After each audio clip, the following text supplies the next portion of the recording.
bienvenue dans le cours réciproque du théorème de Pythagore, mais cette fois on est dans la partie exercice, donc on va essayer de résoudre l'exercice qui nous demande est-ce qu'un triangle est rectangle?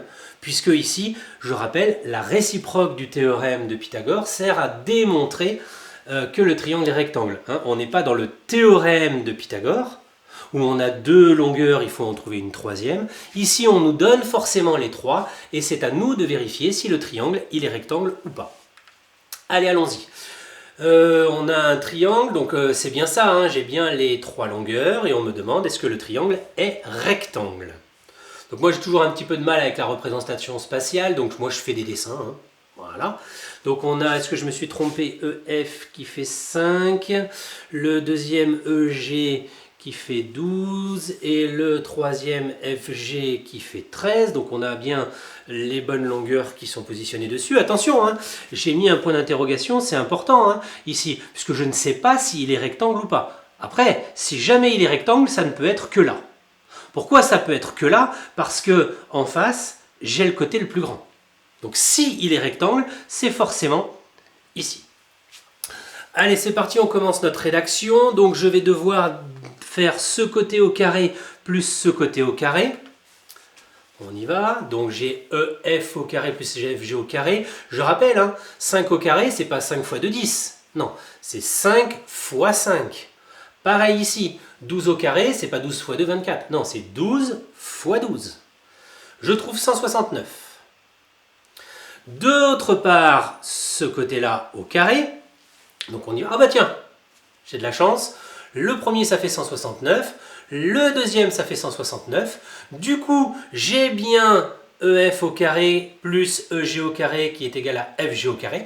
J'ai bien l'égalité de Pythagore. On dit aussi j'ai bien la réciproque de Pythagore. Donc d'après la réciproque de Pythagore, le triangle est rectangle en E. Voilà. Deuxième exemple. Rebelote, on a trois longueurs. Ici, je me pose la question, est-ce que c'est un triangle qui est rectangle? Je refais un schéma, donc là je l'ai fait dans l'autre sens.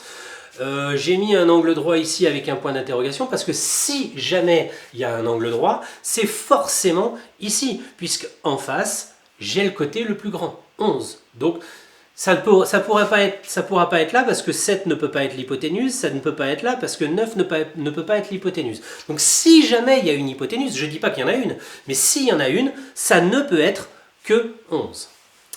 Alors allons-y, je commence. Donc je cherche un côté au carré plus un côté au carré, donc c'est-à-dire le 7 fois 7 plus 9 fois 9. Je vous épargne le calcul, ça fait 130.